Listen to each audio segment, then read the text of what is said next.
transcripts. So I'd just like to acknowledge the people who are the traditional custodians of the land. I'd like to pay my respects to elders past and present and emerging, and extend that respect to all Aboriginal and Torres Strait Islander people and anyone in the room today who is also joining us. I'm currently situated in Brisbane, which is on traditional lands of the Yurruga and Turrbal people. So today's session, I'm just going to do a brief introduction, and then I'm going to hand it off to Dr. Lauren Shaw. So just to briefly introduce Lauren, we'd like to thank Dr. Lauren Shaw for joining us today to share her expertise and research. Dr. Shaw is the academic head of psychology and coordinates fourth-year programs at JCU, James Cook University. Dr. Shaw is a passionate advocate for online learning and is committed to delivering transformative, high quality and practical learning experiences. Her research interests sit at the of social forensic, organizational and educational psychology. And Dr. Shaw's research explores social cognitive predictors of antisocial behavior. I'm really looking forward to your session today and finding out more about your paper, Adding Insult to Injustice, which was a study examining how perceptions of fairness and the use of student-led social media groups influence vengeful and dissent in both online and on campus in higher education. I think that's something that's really prevalent in today's educational scene. And we're hoping today Dr. Shaw will also unpack the implications of this research and discuss strategies to better support online students and their engagement while also protecting staff well-being, which I think is definitely a common theme. So I'll hand it over to you, Dr. Shaw. Thank you. Oh, right, sorry. Before I hand over, I just do want to mention that we're going to ask for this session that if anyone has questions that we just hold off to the end, and we'll have a dedicated Q&A session. But if there's a burning question that you think you might not remember or just want to jot it down in the chat, we'll circle back to those at the end. So let's give Dr. Shaw a warm welcome. Thank you so much. Thanks for having me here. And yeah, thanks for inviting me to do this presentation. So I did this presentation at the ASCILITE conference in December last year, and we won the award for Best Concise Paper while we were there, which was a nice surprise, not something I expected. I always thought that they told you if you were winning an award so that you made sure, you did your hair and your makeup and you were there on time. But they didn't. So I was digging around my handbag trying to find a Panadol because I was coming down with a migraine. So that was a nice surprise that lifted my day. So yeah, this research is research that I conducted a few years back now. I want to say it was 2023 with a fourth-year psychology student, Nicole Hedge. So just a big shout out to her for her contributions to this research. So yes, I've still got my original slide deck, so I'll also do the acknowledgement of country. I'm also based in Brisbane, which is the Meanjin area. Okay. So this is the part of any presentation where you give the theoretical and empirical background, which I will do. But I'm also going to give a little bit of the personal background about how I became to be interested in this topic, because this is one of those research areas that did start out as a little bit of me-search because it reflected my lived experience. So online education is increasingly popular. It has been for quite some time. It is growingly recognised as an important part of university strategy to increase student numbers in this very complex day that we are in. Even before the COVID pandemic, online education was increasing quite steadily, but obviously with the COVID pandemic and everyone being forced to move to online education very rapidly, that has just seen that increase happen a lot sooner, a lot more rapidly than it was happening previously. So there's a lot of reasons why online education is increasingly popular. It is starting to receive more support. There's also things like changing job markets where there's an increased need for upskilling.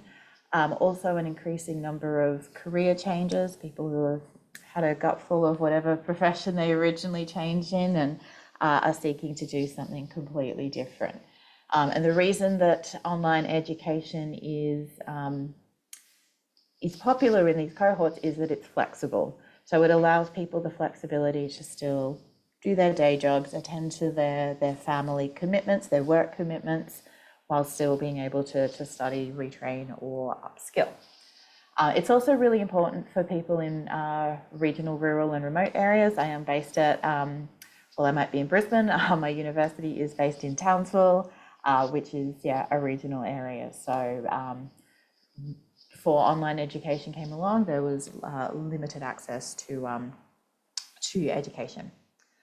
So there is research that shows that academic performance is comparable between online and on-campus education, but online education does present some very unique challenges. And two of the ones that this study looked at were how students use social media and a phenomenon called instructional dissent. And it's the instructional dissent thing that sparked my, my interest in this area. So I guess for the personal background in this, about 10 years ago now, one of my first post-PhD jobs was at a university that was setting up a fully online fourth-year psychology course. So this was back in 2016. Online education at the time was definitely very established, but in my discipline of psychology, you'd think we'd be different, but we're not exactly early adopters of change. So at the time I was in this course, helping to run it and set it up, online education still didn't have the same level of acceptance that it does now, and particularly in my field, it was a very unique program. It was a fourth-year program where students are doing their own honours research, like Nicole did here. And yeah, at the time, we were the first ones to do it. So it was a very, very, very new space. But anyway, I got this job helping to develop and coordinate this fully online psychology course. I'd come with a fair chunk of experience in course coordination roles in very large on-campus environments. So I was like, cool, how hard can it be? They just put the learning materials online, sit back. Yeah, how hard can it really be? Turns out it was not quite as easy as I thought for many, many reasons. But one of the biggest things that shocked me at the time I started in this role was the way that students communicated. They could be quite aggressive, quite hostile, quite emotionally reactive, and just downright rude in a way that I'd never experienced before. Like I said, I did teach big on-campus cohorts, but you know, at the time this was quite a small program, but I felt like I was getting these quite, aggressive, hostile emails far more frequently, and they were far more intense than anything I'd ever received in in an on-campus environment. And they escalated really quickly too, because the thing about online education is if someone's angry about something, they're not just going to email you. They will email your boss and your boss's boss and the dean and the VC and everyone they can get their hands on to let them know that they're angry about something. So I spent a lot of time dealing with this, what felt like a greater number of angry students. Sort of thinking to myself that this was just a me problem at the time, that, you know, I just moved cities to take this new job. You know, maybe I'm just a bit sensitive. Maybe this move's been harder on me than I thought. But the more I started to connect with other people that were working in online education and slowly started to say, that's fine, that, you know, students are a little bit mean. There was this head nod and this knowing, oh yeah, definitely. Students in online education, they're a handful. So I was starting to anecdotally hear that perhaps this wasn't just a me thing. So that was quite validating. But it seems to be this known but not spoken about phenomenon in online education, that the students could be a bit of a handful. So my research prior to coming into this role is in aggression and antisocial behaviour. So once I started to speak to more people and hear that this perhaps wasn't a me thing, my researcher brain went off and I started to think, well, maybe there's something here. So yeah, when Nicole started her 4th year project to look at this, we discovered that this was actually called instructional dissent. So this phenomenon I was experiencing of people being quite rude and aggressive, it falls within this phenomenon called instructional dissent. The thing that Nicole was really interested in was the social media aspect of things, which I'll talk briefly about now, but then I'll come back to. So Nicole was interested in exploring social media because we know from the literature that in education settings, having a sense of connection, a sense of belonging can be a really important factor in successful learning, but that can be really hard in online education. You know, the flexibility that makes it appealing also has the double-edged sword of making it harder to form connections with your fellow students and with the academic staff. So yeah, there's that limited opportunity to have that real in-person or synchronous connection with someone. And we also know from the literature that students of all study modes often use these student-led social media groups to connect with their fellow students. I think quite early on they were called things like stalker space. I don't know what they're called these days, but they exist. Students form these groups to connect. And there's nothing inherently wrong with that, but something that's different is that for on-campus students, these groups are a way to supplement the informal connections that they're going to get on campus. But for online students, that's their only way to informally connect with fellow students outside of a formal study setting. So I'll just come back to the social media thing in a little bit. I'll talk to you a little bit more about instructional dissent. So instructional dissent was this phenomenon that I was experiencing, and it basically refers to students arguing or expressing their contradictory opinions or dissatisfaction with classroom-related issues. Reports of this phenomenon, they actually date back in the literature as far as the early 2000s. So that would have been pretty, online education would have been quite in its infancy then. They don't necessarily use the term instructional dissent, but what they're describing definitely fits with the definition of it. So there's 3 types that are known in the literature, and I've got examples of each of them here. And by the way, these are real emails that I've received. They've been edited slightly to protect, privacy, etc. But these are real. These are not made up. So there's expressive dissent, which is just students who are venting their frustration or concern about an issue. You know, I'm not happy with my grade, just letting you know. Rhetorical dissent, which is when students are expressing their concern with a view to actually enacting positive change, which isn't necessarily a bad thing. We don't necessarily want to discourage this type of thing. It can be, a good sign of critical thinking, but it's how they go about it that can matter. So if it's accompanied by unrealistic threats and demands, that's not exactly positive. The main one that has received a lot of attention is vengeful dissent. So that's when they're expressing their disagreement, but they're doing it in such a way that it is malicious, vitriolic. It's meant to enact revenge, and it's essentially a form of retaliation. So instructional dissent has actually received a lot of attention in the literature, but it's mainly limited to on-campus environments. Even to this day, post-COVID, there's still not a lot of research that has looked at this in online learning, which is really interesting because all the on-campus literature will tell us that experiencing dissenting behaviour, particularly that vengeful one where someone is making a threat to the staff member in question, that's got adverse outcomes for both the student and the staff member. So it is linked to poorer well-being for the student, for the staff. For the staff member, it's associated with increased burnout, turnover, and just generally poorer job performance overall. It's also important as well because online programs, by and large, tend to be run in compressed timeframes. So they're either run in block mode or trimesters. They're not always typically done over your full 13-week semester.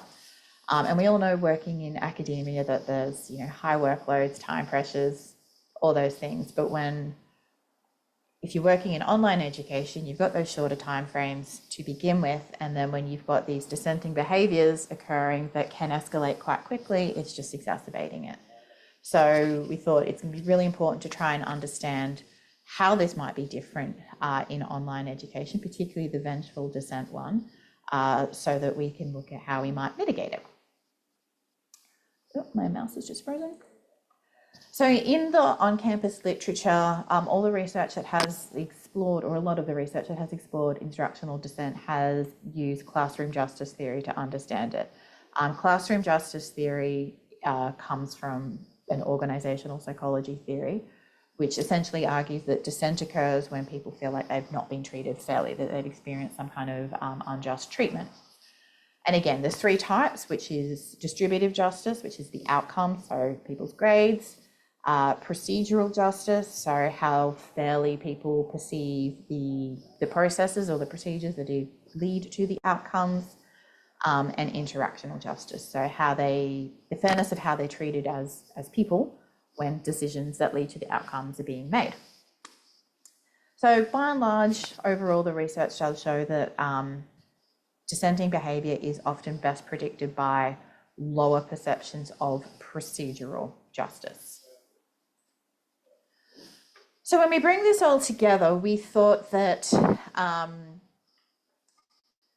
online students might want to connect with their peers. They might seek to do this by joining student-led social media groups. But if these groups are overly negative, because we do know that social media isn't actually always social or a positive place, that perhaps that might be exacerbating any lower perceptions of procedural justice that someone might be having. So, you know, if that sense of connection from joining these groups is occurring by people just sharing their sense of, hey, this isn't right, this isn't fair, then that might get them riled up and increase the likelihood of vengeful dissent. So essentially, we wanted to explore that association between procedural justice perceptions and vengeful dissent, and we wanted to compare it in online and on-campus samples. Sorry, just give me a minute to close my door. My husband is working from home today and talking insanely loudly right outside.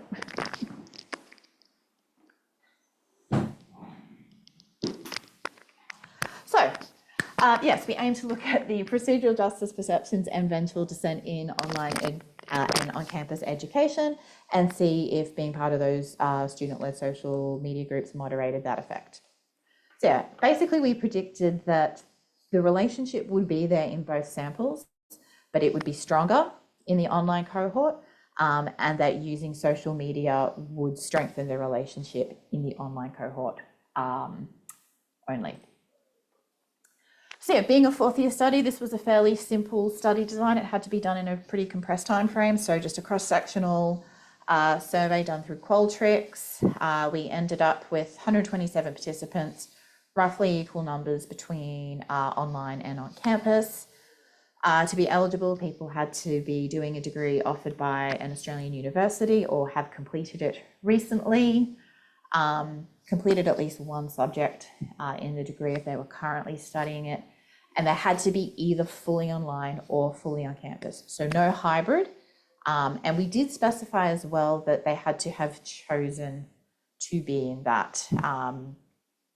We didn't, at the time, we didn't want anyone who was studying online, but that wasn't their choice. It was just moved into online because of any form of COVID restrictions. We think they were pretty much all relaxed by that point, but we still put that there. So yeah, just recruited through word of mouth, social media. There were no incentives offered other than some course credit for university participants. And we kept it advertised in broad terms. We certainly didn't say to participants, please fill out this survey about how upset you are and how aggressive you can be to your instructors. So we advertised it in terms of communication between staff and students. So we used all the same standardized measures that have been used in the on-campus literature. So the vengeful dissent subscale of the instructional dissent scale, the procedural justice scale of the classroom justice scale. There were some minor amendments that needed to be made to fit the Australian context, but otherwise it was all the same.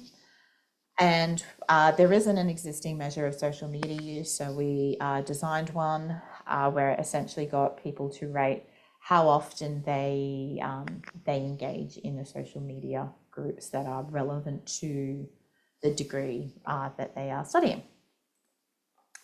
So in terms of our results,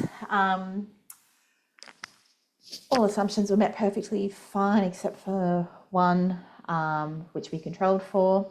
In terms of just the correlations between the variables, there was absolutely nothing statistically significant in the on-campus sample of students. But for the online students, there was a moderately strengthened negative correlation between procedural justice and vengeful dissent. So the lower people's justice perceptions were, the higher their dissent. And there was a positive correlation for social media use and vengeful dissent. So the more they used social media, the more likely they were to engage in vengeful dissent. So to test our hypotheses, we ran a Fisher's Z test to essentially statistically test the difference between the two correlations between procedural justice and vengeful dissent.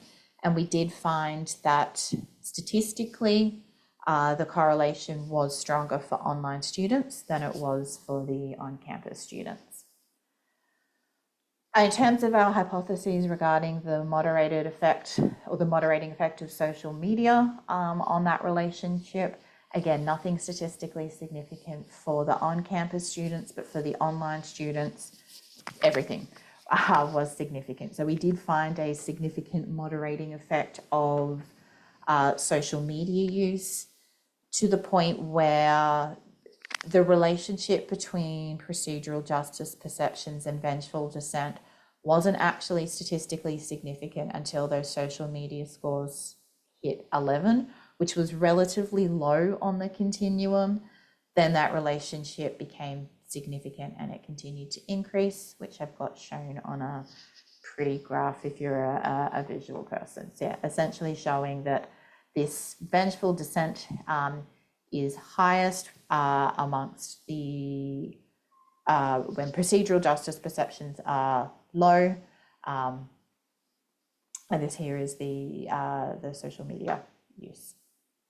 So in terms of what it all means, so Nicole was pretty chuffed that all her hypotheses were supported. I always warn fourth year students that it's really unlikely in a fourth year study that you'll get all your hypotheses supported, but she lucked out. So yeah, everything was stronger in online education, and using social media made that relationship stronger, but only for online students.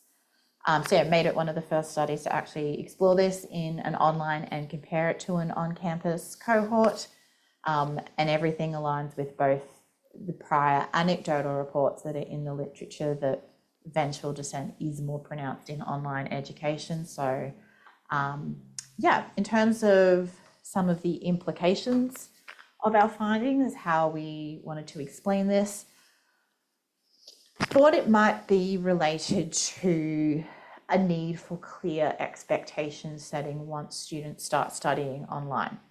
So we thought that this association might be related to the way that online education is marketed, because it is marketed as a fully flexible way of learning.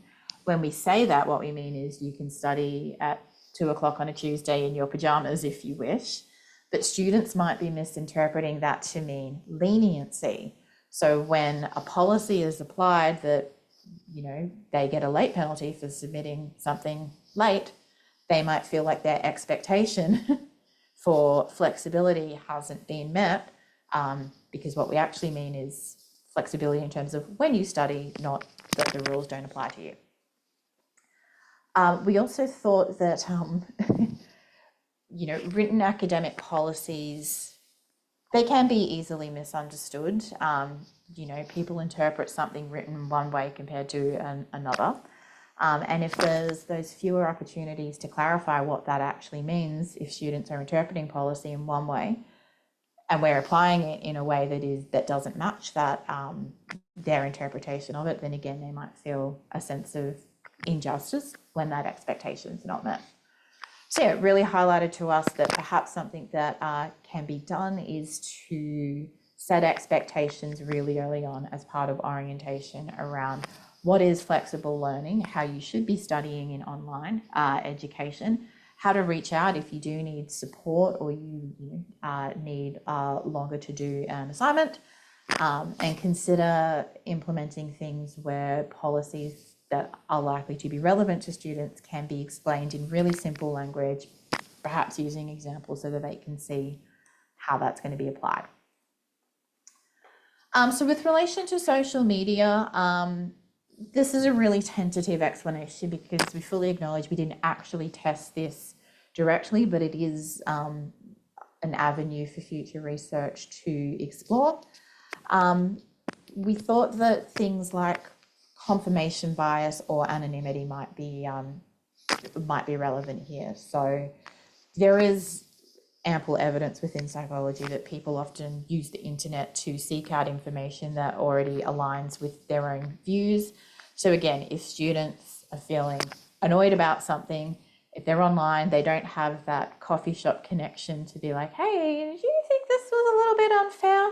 They might go to social media to try and get that sense of whether their sense of something being unfair is in fact unfair. Again, which can all just be amplified by people that might have similar views. Something else that we thought as well that might play into this is a sense of anonymity. So students might feel more anonymous. So if they're going on social media to get a sense of whether something they've experienced is unfair or not, and then they get the sense that, hey, that is, the fact that they're then relatively anonymous to the academic staff might make them feel less restrained. You know, if you've got to see your lecturer face to face the next week, you're probably not going to send them an email threatening to get them fired. But if you are not going to run into them, then you might feel a bit less, or students might feel a little bit less restrained in doing that.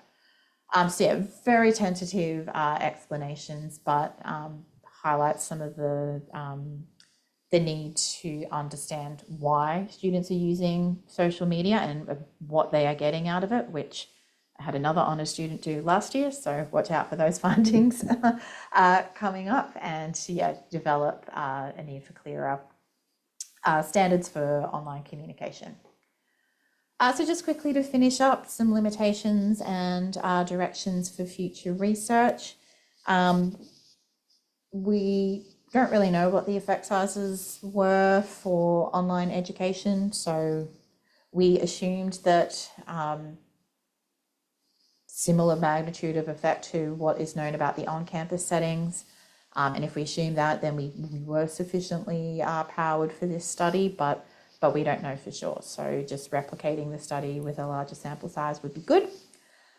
We also acknowledge there could be a selection bias. So people who are volunteering their time to complete a study on communication with academics are probably, or could potentially be, either really satisfied or really dissatisfied with their course.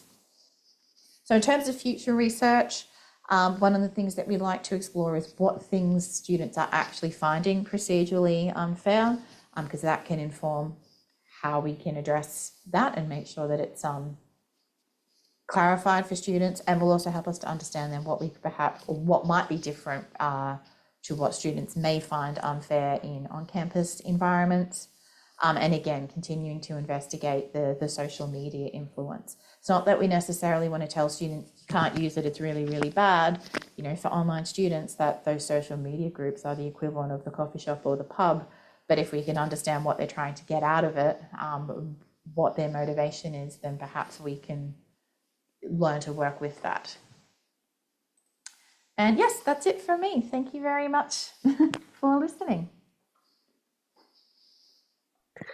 Thank you, Lauren. That was a really insightful talk. Are there any questions that, or comments or thoughts? I don't know if I'm pronouncing it correctly, but Laureen had a bit of mentioned a few comments in the chat, noting that even emails can sort of breach or be on the border of that sort of academic or student integrity and Yeah. respectful language. Yeah. And I think we're seeing that a lot more as well, not just on social media, but the different forms of communication that students are open to. There's Yeah. often, like stalker spaces, groups type on Facebook or other platforms, Yeah. which are Yeah. quite interesting. Reading the comments now. Yeah, threats to go to the media. Yes, Yep. I would have been on a current affair a number of times now, according Um, to some of it. Yes. yeah. Lorraine has also asked or stated it'd be interesting to see what different cohorts courses see as procedurally unfair, if there's any common ground or differences, which is a really good statement, whether or not, education students versus a science student, for example. Yeah. Um, Yeah, have you? absolutely. And something that I should acknowledge as well, we were open to students from any discipline, but because this was a psychology thesis, we ended up largely with psychology students. Um, and I would acknowledge that psychology is a very competitive field. It's not one of those degrees where you graduate after your 3-year degree and you're a psychologist. You actually have to do 3 degrees to become a psychologist, each with an increasing GPA threshold to get into the next one. So marks really do matter. It's not a P's get degrees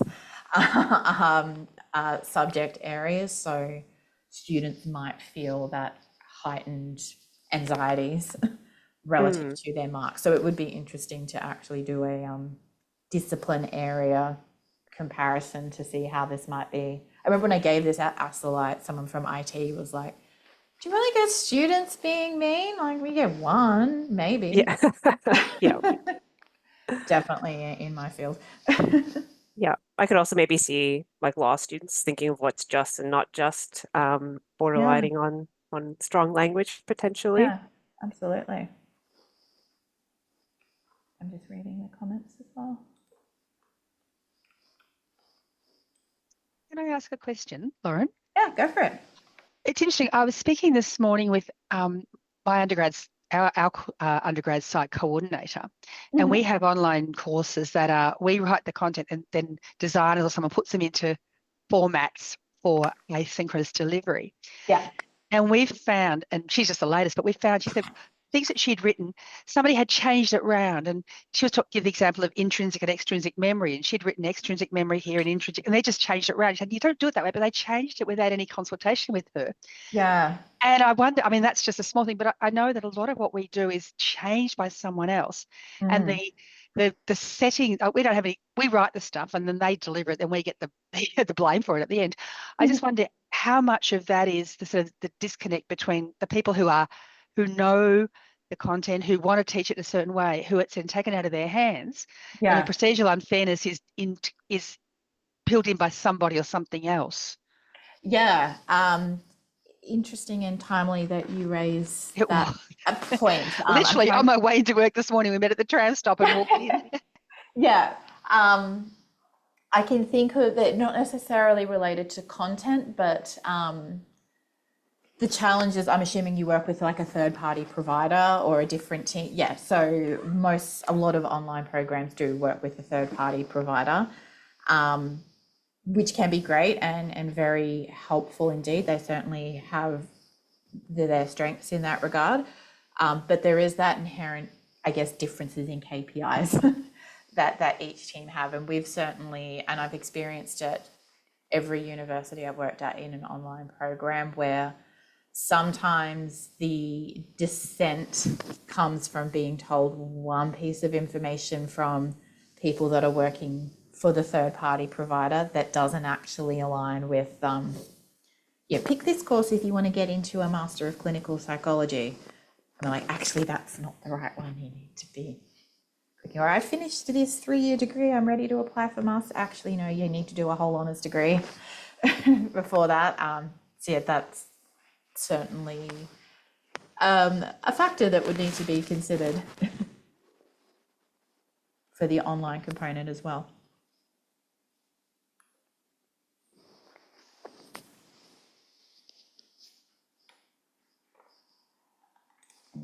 I, as I say, I think Igna, again, apologies if I'm mispronouncing your name, has written a shout out to CSU, and that she's aware that some unis have online videos that students are to watch prior to receiving their marks, which goes through the whole lot of information on how to interpret results, have a few face-to-face camera videos, and generally prepares the students to manage their expectations prior to seeing the results, which is an excellent idea.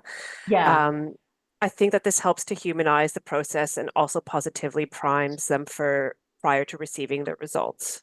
Yeah, absolutely. And in fact, when I was sitting back in my office in 2016, and I think I had one of those days where there was just a lot of these type of correspondences, I said to myself, I said out loud, like, oh my God, don't they know I'm a human being?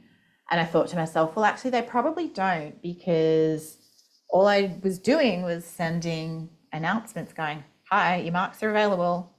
Contact me in 24 hours if you're not happy. They didn't really know who I was or what my personality was like.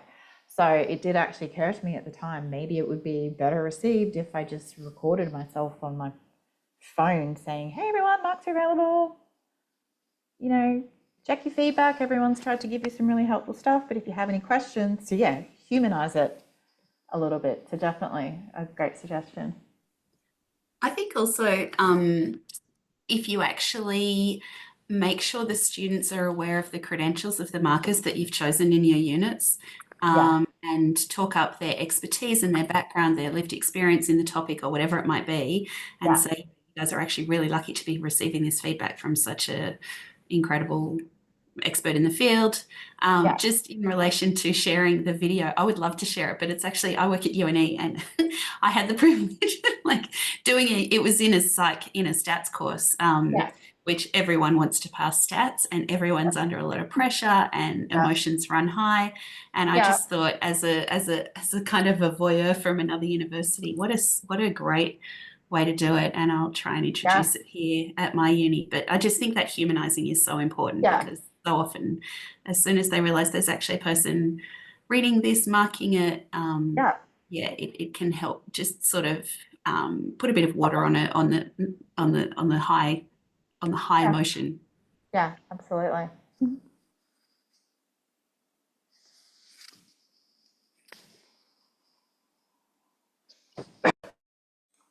Other questions or final thoughts?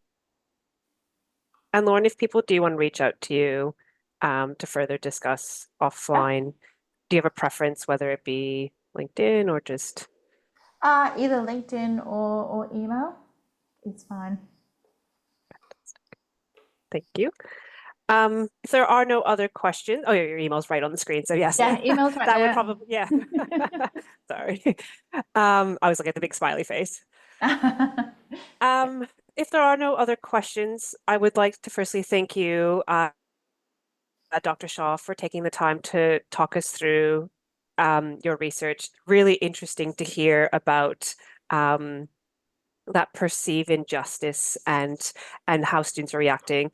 And I'm keen to hear, if you do a bit more research, I'm keen to hear what your future studies bring. Yeah, definitely in the pipeline. Yeah. And thank you everyone for making the time to join us today. Really appreciate it. And if anyone else in the future has any questions or would like to promote their research or talk about their research through a webinar, please feel free to reach out. We're always keen to hear what's happening across the different universities in the different spaces. So thank you again, Lauren. Really appreciate your talk today. You're welcome. Thanks so much for inviting me. See you later.